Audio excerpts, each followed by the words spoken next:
Singularity.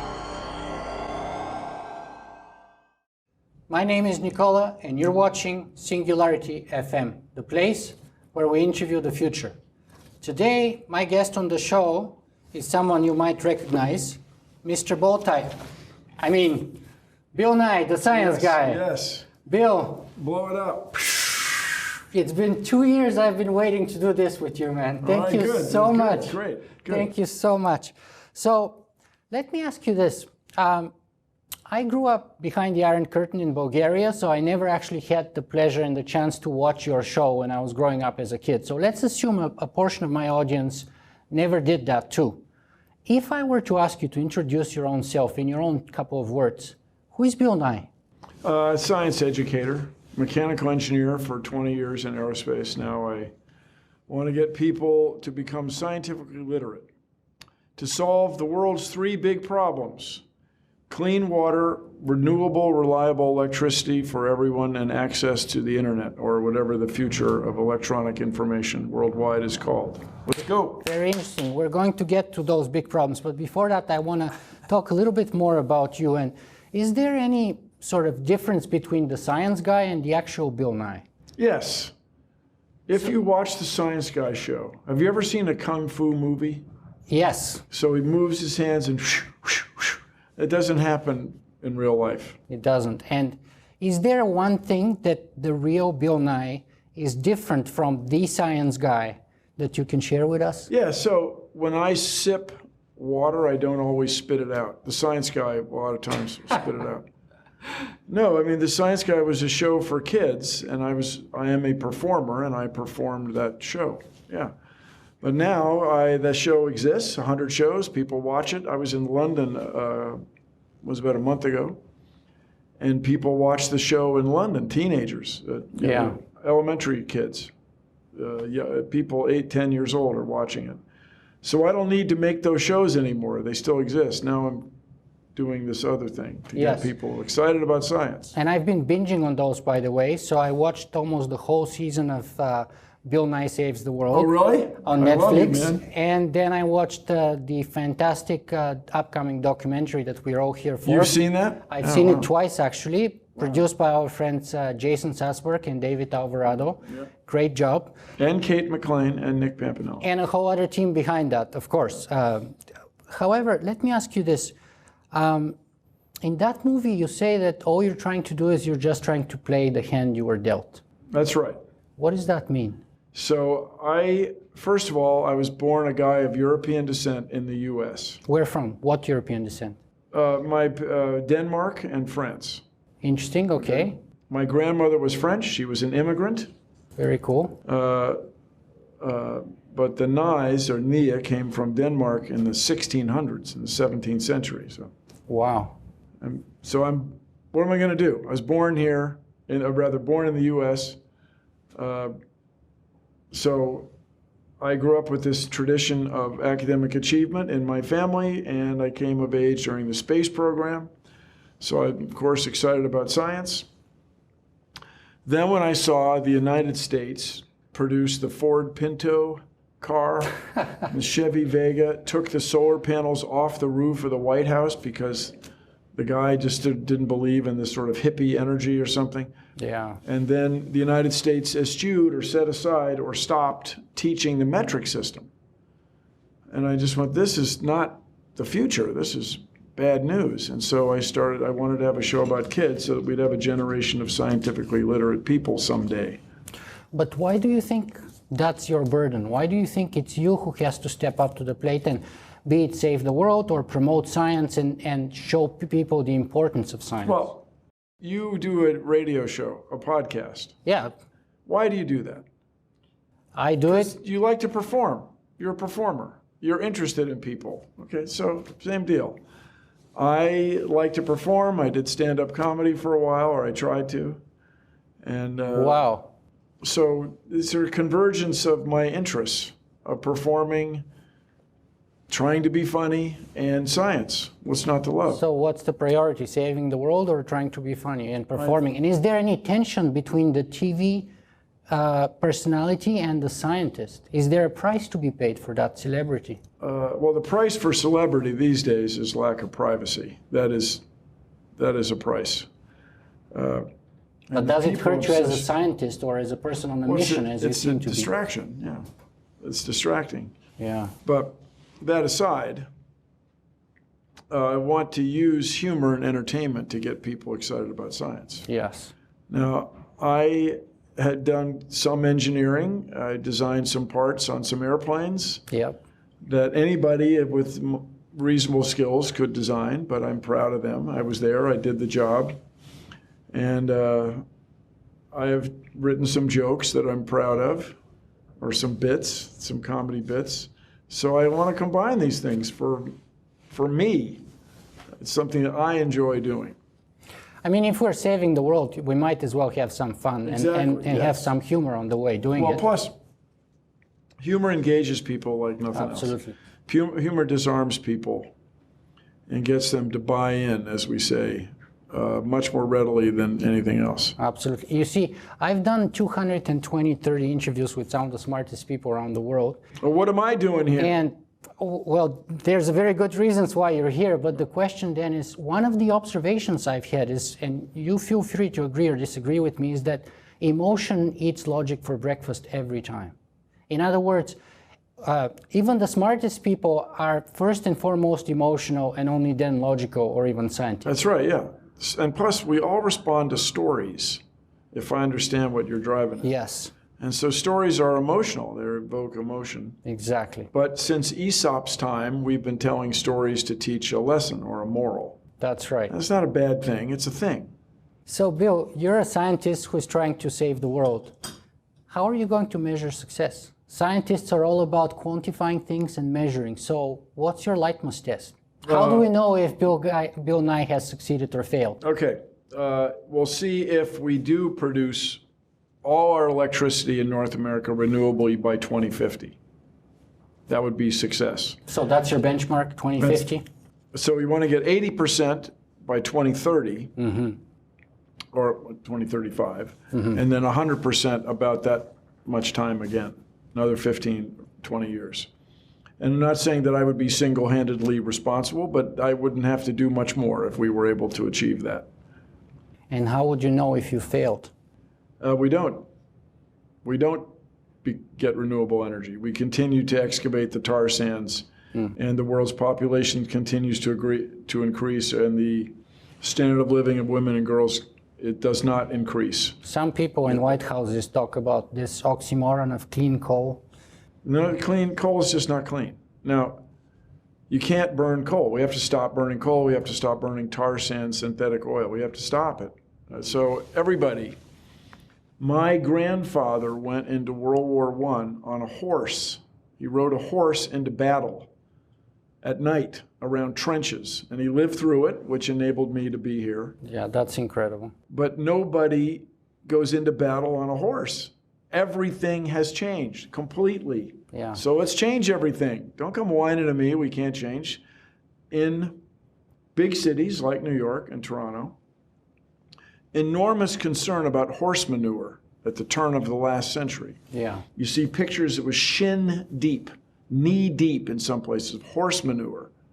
And there was great concern about the hygiene. And is the populace going to be able to sustain with typhoid and whatever other diseases would be extant and exacerbated by the heat and moisture and bacteria that grew in the horse manure? I think at peak horse we had about 27 million of them actually, or so. That's a lot. It is totally a lot. But that was revolutionized and went away. And there were people who worked the stables. There were blacksmiths. There were people who put on shoes. There were real estate developers who handled the mews or the stables. All that went away. It's not good or bad, it just is. So we can't mine coal anymore. Gotta stop, gotta do something else. But let me grab that thought that you say it just is. Because some people say we are the horse now. And just like the horse went away in the beginning of the 20th century, perhaps humanity is going to go away. And the age of the machines is coming now. Oh, so this idea, we're on the Singularity show, right? Absolutely. And so is it a coincidence? Is it? That Kurzweil, what's his name? Well, we not only have Ray Kurzweil, we have people like Elon Musk, Bill Gates, Steve Wozniak, Dr. Stephen Hawking, all of them being concerned that artificial intelligence may be the end of the human species. I'm not concerned. Why not? Does that help you? Because humans make the machines. So sooner or later, to put it in old terms, somebody's got to shovel the coal to make the electricity to run the machine. The machines are going to create machines that are going to like provide the electricity, and everything's going to work perfectly, and it's all going to be really good, and it's going to happen in the next 9 years. Ray, really? Really? Isn't that when you're going to be 80, and so that's when you predicted it, hoping your brain would go in some electronic receptacle? Dude, no. And I mean, there are billions of people, over 1 billion people in the world have never made a phone call. Never made a cell phone call, never made a phone call. So things are just not, it's not going to be that revolutionary most places. So we're worrying for nothing then? The word worry, just keep in mind that humans design the machines, so we want to design good machines. Yeah, but Marshall McLuhan, another Canadian, has said that first we build the tools and then the tools build us. Well, okay. So, he said the medium is the message. We're talking message. about the most powerful tools in the history of humanity. Tools that eventually may be able to think on their own. Okay. And then the question is much better than us at everything we can think of. Okay. So do you want to have sex with a horses. machine or with another human? There are already people having sex with machines, Yeah, I both guess that's been true virtually for a long time. and physically, by the way. Okay, they don't reproduce as fast, though. Well, humanity... So go ahead. Just because it could happen doesn't mean it will. You don't have but you to grant slide me it's a down possibility then. Well, in other words, you don't necessarily slide down the slippery slope. I'm skeptical, that's all, especially about these extraordinary timelines. 2029. Mm-hmm. That's, what is that, 12 years from now? Right. No. 3 presidential elections from now, humans will be gone and machines will run everything. No. Well, we're not saying humans will be gone by 2029. We're talking about the Turing test and humans equaling or machines equaling human intelligence. Yeah, well, we'll see. I'm open-minded but skeptical. Okay, so let me shift our conversation here a little bit then. If artificial intelligence is not the main issue here, right? And you often talk about your parents and how they had to fight Nazism in World War II. Your grandfather fought in World War I. They all My had father their big... fought the Japanese, actually, the Axis. Yeah. My mom worked on the Nazis. Very well, yeah. She was a decryptor. Yeah. Right. By all accounts. So they all had the big issues of their time. So if not artificial intelligence, then what are the big issues of our time? The 3 for me are clean water for everyone in the world. Okay. And that will almost certainly, in my opinion, involve desalinization. Of course. In an environmental responsible way. Mm-hmm. Renewable, reliable electricity for everybody in the world. And then access to electronic information, to the global internet. And for that, we're almost certainly going to need space assets. The internet will be provided to remote areas, to what are now be called the developing world, with low altitude satellites in an extraordinary constellation that hand the internet service from one to the other in a way similar to how we hand mobile phone calls from one cell to another. It's cool. It's very cool, but all of those things to happen, people say we need artificial intelligence for. Sure. And in other words, people have said that whether it's, resolving the water crisis situation, desalinating water, or creating abundance of energy, or anything else, we need artificial intelligence for it, even global warming. So in other words, people are saying artificial intelligence is more important because it will be like the silver bullet, if you will, in technology terms, that will allow us to resolve all those other outstanding problems. Yeah, so that's good, isn't it? It is, but I mean, it usually comes as a full package. Technology is a double-edged sword, right? It can create, but it can destroy. So, and especially if it's all-powerful like AI. Okay, so hang on. I just take exception with the following usages, which I hear plenty. Please, yeah, please. Technology is going to do this. Yeah. Science is going to do this. Yeah, I think we're on the same page, but keep going. Science is not a thing Exactly. of itself that has free will. Technology doesn't have free will. We make technology. yes, there are an enormous number of us, a very large fraction of us use technology without knowing how it works. I'll give you that. But it came out of somebody's head. A human created it. So when I go to the airport and I ride from Terminal A to Terminal C on a train, it has artificial intelligence that determines how many people are on board, how much they weigh, how much their luggage weighs, how much energy it takes to get it going, how much it needs to slow it down, when the door should, and I'm fine with that. Isn't that good? When my mobile phone works as I drive around town from one cell to another, there's an artificial intelligence system that hands it from one to the other, yeah. The question is, if I understand it, will the phones decide that the artificial intelligence of the phone decides that it should mess with humans? It could. I just don't think that'll happen. I think it'll be accidental. Well, that's the sort of, if you forgive me, the most simplistic level of analysis, because perhaps one other question is, let's say we have self-driving cars. What happens to those 5 million drivers tomorrow? Right? That's the bigger question. I'm not worried about right now, are they going to come and kill us, those self-driving cars? I'm more worried about, are those drivers today what horses were at the beginning of the last century? Yeah. And that was my point. Okay, but hold it. I don't think the drivers are the horses. The gas-powered cars that require a human to operate them are the horses. Yeah, I have no problem with it. Granted, absolutely. But let's talk about science, because you brought it, and that's a perfect segue for my next point. Let's talk about what is science, first of all, and what are the limits of science? So for me, science is the process by which we know nature. Okay. Yes, it's a collection of facts, or you associate a collection of facts with science. But for me, it's the way of knowing. And the old phrase that was replaced by the word scientist was natural philosopher. Exactly. Somebody who thought deeply about nature. Yeah. So it's the way that we know how nature works. So the premise of the bit in science is we're going to start with the assumption that there's no magic. This is to say, there is nothing unknowable. It absolutely does not mean you know everything. The premise is anything you want to know can be pursued with this process. You make an observation, you stroke your chin, wow, what happened? You design a test, you test it, you compare what happened with what you thought would happen, and then what is perhaps the most important part of that whole process. You start over.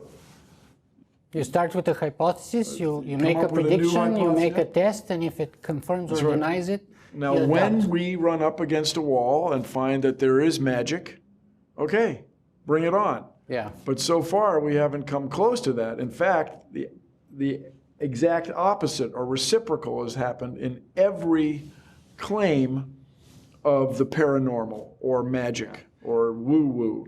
Every claim has been debunked, and the scientific or natural philosophic explanation is far more satisfying and interesting and just enchanting, just cool, compared with the supernatural explanation. Yeah, I agree, absolutely, of course. I'm a big fan of science myself, and by the way... You should have a podcast. Oh, you do have one. Right. 40% of my blog audience are PhDs, about 60% of them have a master's degree, and 93% are college or university graduates. But we need to reach everybody, even people who don't choose to get a 4-year degree. I agree. They should all watch my podcast and watch your show and watch the documentary by Jason and David. Yes. But let's talk about two things actually that pop into my mind here. We already touched about the importance of telling a story. And Yuval Noah Harari says that, for example, physics is nothing but the story of how things in the universe came to be. And chemistry is nothing but the story of how the elements came to be. And biology is nothing but the story of how living organisms came to be. And history is nothing but the story of how people came to be together. Well, okay, so let me just say, this is somebody's charming aphorism or turn of phrase about what biology, chemistry, and physics are. Okay, I think I wouldn't describe the facts of the periodic table as a story. But if this guy wants to do that, knock himself out, go ahead. That's the setup. Go ahead. Yes, and the bigger point is this actually. It's the follow-up, which is science, just like technology, is in a way the how, or it's the tool. But it's hardly ever the why or the what or the where. Those are judgments that come from outside of science. Well, maybe, but here, let's talk about the periodic table for just a beat. Sure, of course. To me, the periodic table is not a story of chemistry. For me. Now, this could be my narrow-minded view of the word story. The story, for me, is Mendeleev predicted that these elements would be discovered. He predicted how much their densities and how much their boiling points, their melting temperatures. That is astonishing. That is a cool story. I agree, and especially the fact that he did it while he was sleeping. Or so he says. Maybe he was drunk, but all good. Maybe he's Russian, so possibly. but he came up with it in his sleep. Anyway, so let's go back on topic. But see, that to me is a story. But how doggone it, I'm not a chemist. Who discovered benzene? I'm under pressure, everybody. But the guy who discovered benzene said he dreamt of having a snake bite its tail, and he realized carbon atoms could hook together in this configuration that had this duality. But one would say the way those elements fit together actually is because of a story based on the atomic weight or what have you. Just like history's events. We had chronicles, which was basically chronicling all events without any story. But once we have a story connecting the different events, we immediately start having history. And before that, we have chronicles. And the bigger point I'm trying to drive at here is ethics. Because you see, my blog is actually not about technology. I love science. I'm a big fan of science, but I'm a philosopher. And I'm a very simple philosopher in the Socratic school, where I want to talk about, is science enough? And my argument is technology or science is never enough. It's necessary, it's not sufficient. And what we need is ethics. And that's inescapable because science or technology never makes the choice about what is good or where we should put our resources first. By science, you mean scientists? Both, right? The scientific method doesn't tell you what to investigate or what's more important than what. That's right, Right? But those are value judgments that come out of ethics. And where does ethics come from? Right. From probably metaphysics, perhaps, or epistemology. Here's my claim. Yep. Okay. That not only are your size, shape, whether or not you have hair or not, a result of evolution, so is what you feel. It's an extraordinary claim. Of course. Okay, so there's all kinds of psychological tests that have been performed. If you move closer to somebody, you tend to like them more. If you're compelled to move away, then you like them less. Should I move a little closer these are, for example, the house is burning. Do you save your kid or do you save your mother? You save the kid, and you can't help it because that has the best chance of getting your genes into the future. If you in this grim zero-sum game, you got to save one. Okay. So my claim is not my claim. The claim is that these feelings are a result of evolution. And so if I understand you're parsing this deal, this discussion, this way or that way, ethics also comes from evolution. Ethics is deep within us. Furthermore, your chance of success, of passing your genes on, depends on what tribe you're born into. I had appendicitis. In some tribes, I would have disappeared. I would have died. But I lived in a society, a tribe, that has hospitals and infrastructure. We take your appendix out and say, here's my bill. Okay.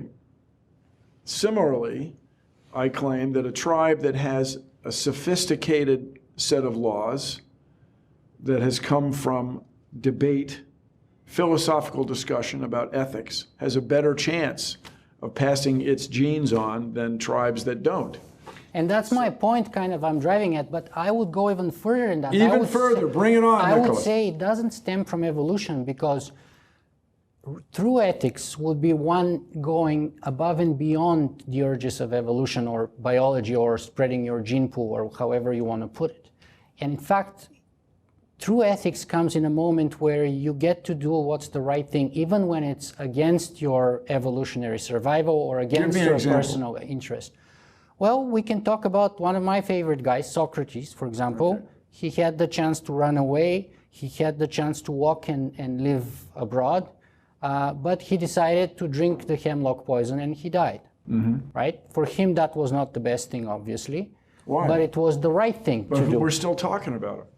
So his ideas survive. Was it 5,000 years? What do we got? We're in 3,000 years. 2,400 years or so, yeah. That's all? Yeah. He was 600 BC? He was about 400 BC. Yeah, it's just the other day. Yeah. It's just so recent. Yeah. So he took a chance. He wanted his ideas to live a long time, so he went for it. Well, That's one explanation. Sure, but you could argue that his ideas would have lived on anyway, and he didn't have to die that day. Yeah, I know. Why not leave? Right? Why not? Yeah. But his ethics dictated to him that if he served Athens all his life, then he was bound by that service to also go the other way around, which is to accept the sentence imposed on him by Athens. So, and that's ethics to me personally. That's when it even doesn't pay to you economically, or otherwise you do the right thing because it's the right thing. Just hang on. So we were going to talk about science and technology and the end of the world as a result of artificial intelligence. Exactly.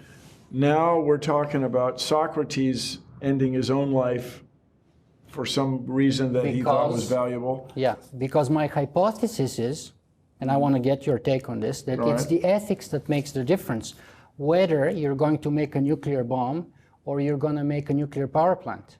It's the same technology, it's the same science. For example, Albert Einstein was grossly disgusted that some of his best friends and colleagues, the smartest people in the world at that time, didn't see any contradiction at turning around their research and creating weapons of mass destruction to kill people during both World War I and World War II, and totally didn't see that as any contradiction, right? They were phenomenal scientists, but I would say personally they had very poor ethics.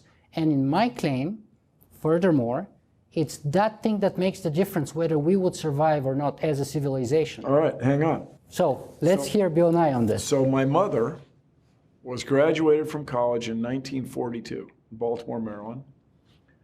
The dean of students was Dorothy Stimson. She was the first cousin of Henry Stimson, who was the U.S. Secretary of War. My mother was recruited. Apparently Henry said to Dorothy, do you have any ladies that can come work on this thing? I can't tell you what it is. My mom worked on the Enigma code. Yeah, she was a pioneer. And well, they were classified for 50 years, so I'm not really sure what she really did. Did she just pour coffee for the admiral? But she subscribed to Cryptography magazine. She was in Mensa and she got a doctorate. So I guess she was good at something.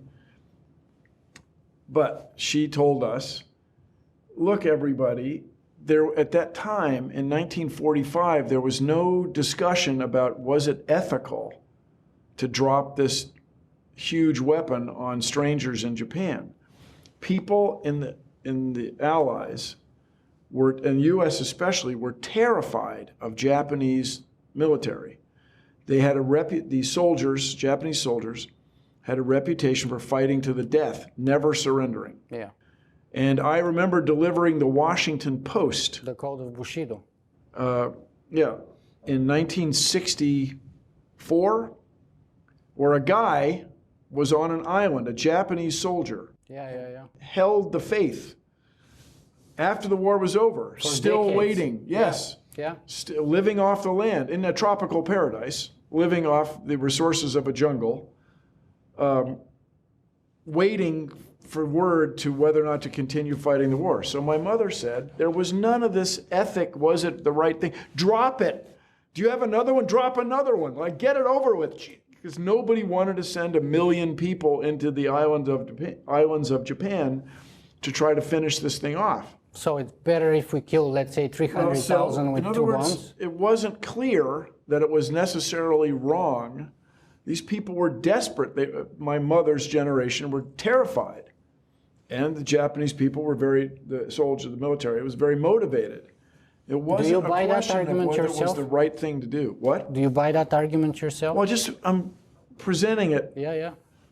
accusing the scientists who are trying to save what they perceive as a better constitutional government, judging them for producing a nuclear weapon, when the alternative was probably sending about 1 million guys, men, young men, to their deaths. They saw it as a reasonable thing to do. The other belief was that once these films were sent to the Japanese government of these nuclear explosions taking place in Bikini, that the Japanese military would take it seriously and surrender. Like, sorry, man. But I think that weapon was so extraordinary. They didn't believe it. Didn't believe it was a real thing. Yeah. Didn't believe the Wright brothers could fly planes, whatever it was. It seemed incredible. It seemed like something that was generated through cinema. Furthermore, a question for you historians: why didn't the Japanese government surrender after the first weapon was? Why'd they go 10 days? What in the world?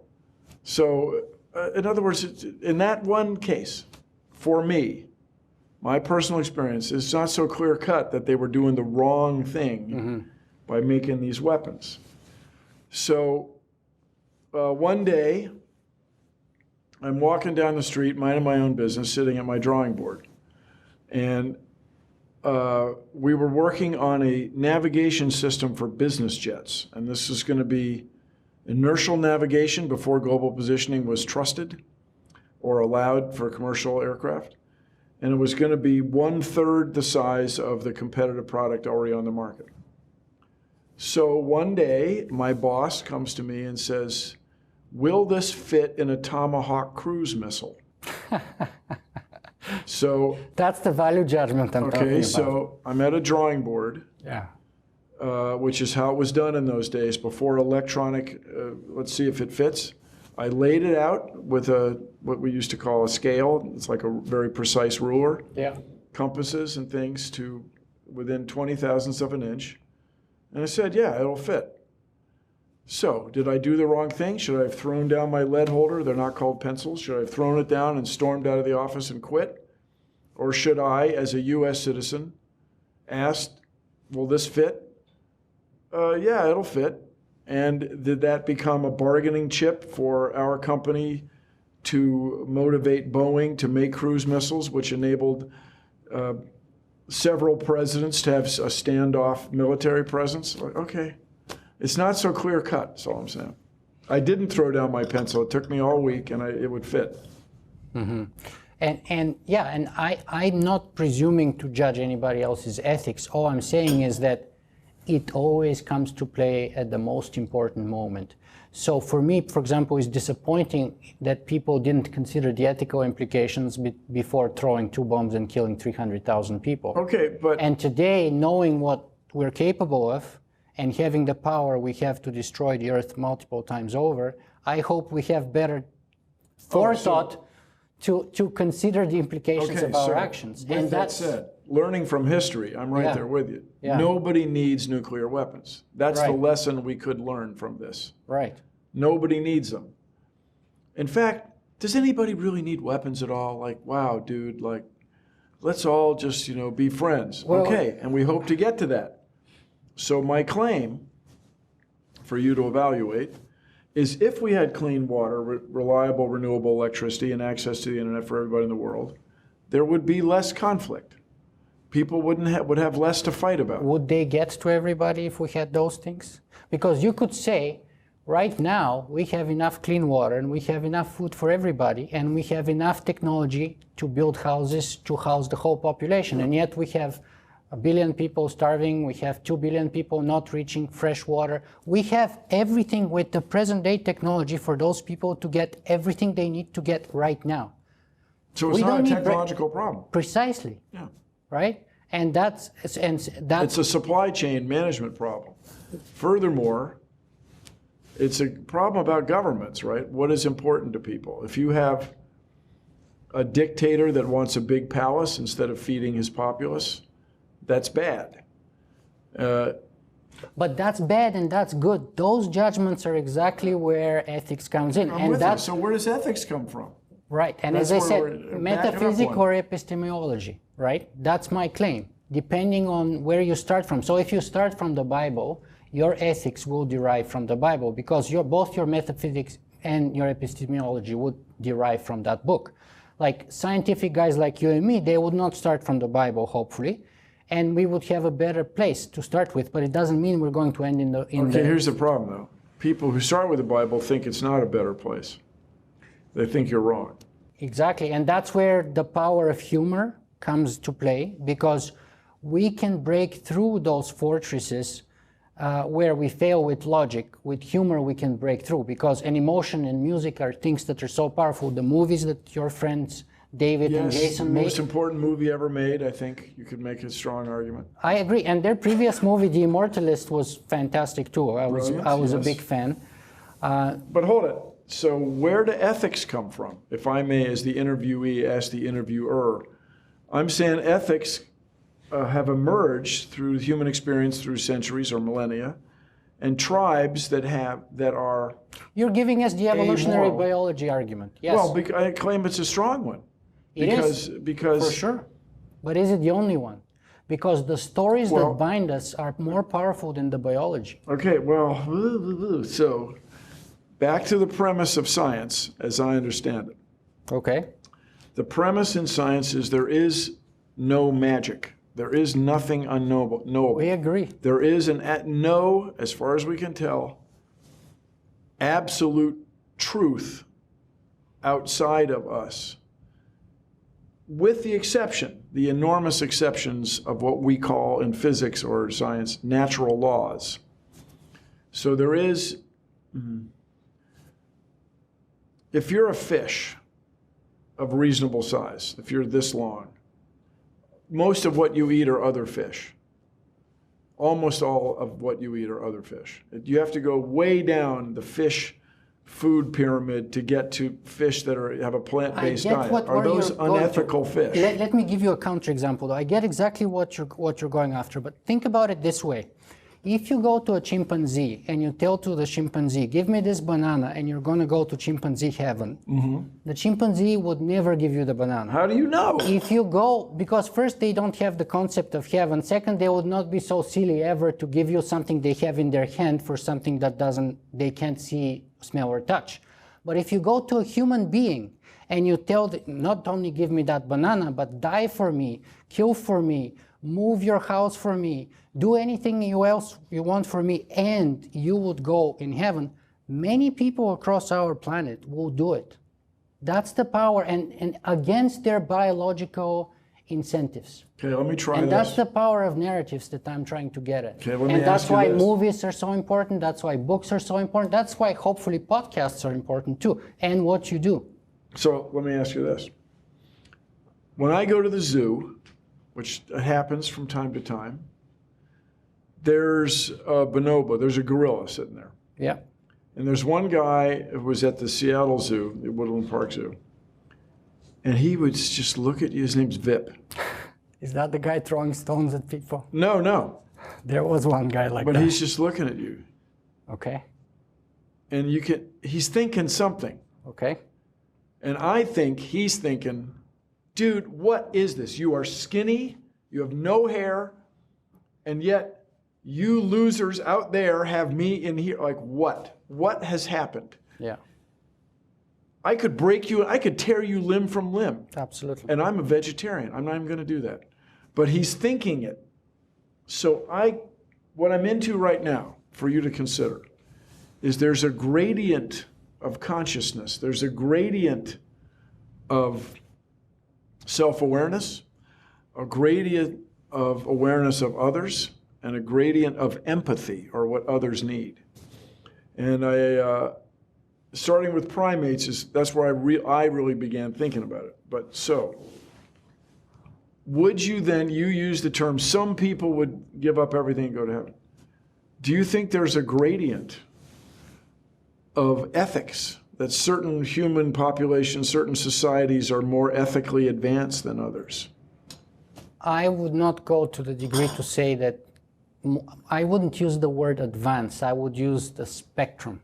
Okay. like a color spectrum or a sound or a Okay, light but spectrum. is, that people one choose spectrum, different. is one end of the spectrum better or I more would not advanced use than that the other? word better, personally. And that's the judgment, right? Okay, so you said the scientists who blew up who created the atomic bomb, where were they on the spectrum? The good side, the bad side?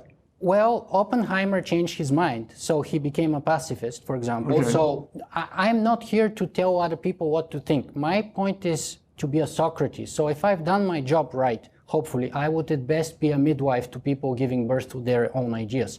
But my job is to lay out the full spectrum.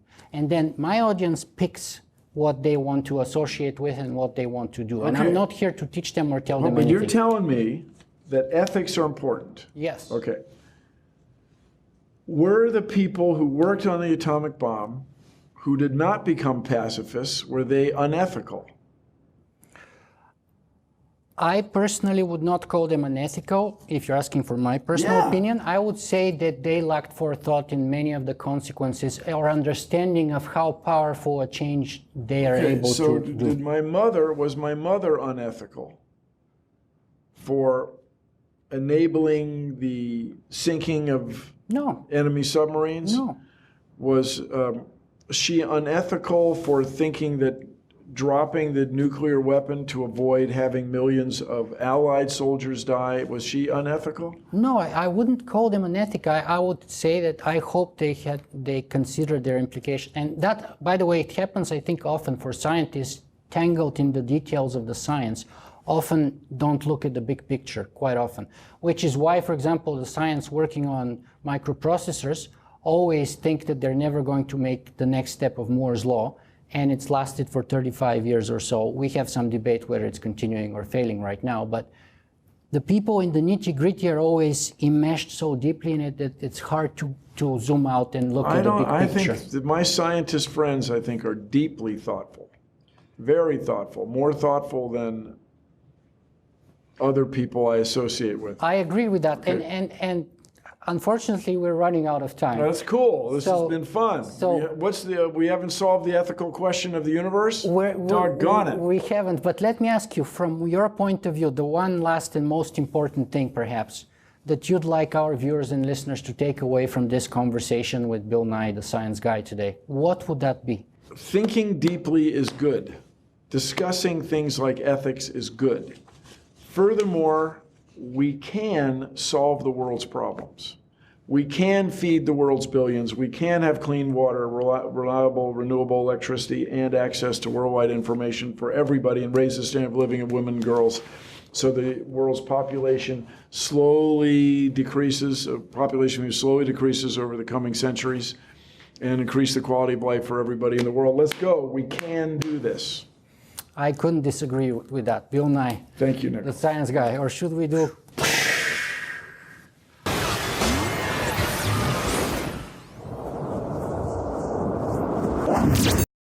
Do you have black tea just from the tea plant? I have chai masala, I don't know what this is, white English breakfast. What's the other one? Earl Grey. Earl Grey. no milk. No milk. Sure, a tiny bit, but it's not the most important thing. And your friends are outside. All right. And I think your tea is ready to go Oh, here. man can dream. So that's Man can dream. that's our welcome for you in Thank Canada. You, thank you. You got an apple box kind of thing here. Watch out. He's going to set it down. I'm just gonna see if that's in. Yeah, that's gonna be sitting there, and then, yeah, we can probably bring it in. How's that? Well, that's good enough right there. No, it's not. If Okay. it's working. Guys. Thanks, you guys. Thank you so You much. guys have been talking the last few hours, so thank you for this. Okay, guys, time is precious. Let's get going. Yeah. I need 45 minutes with the man on my show, please. With laughs, 43 minutes. I think it's okay. Oh, that's good. All right, Hot tea in Canada, people. Come on. we got speed. Give me some shreddies. How about a coffee crisp?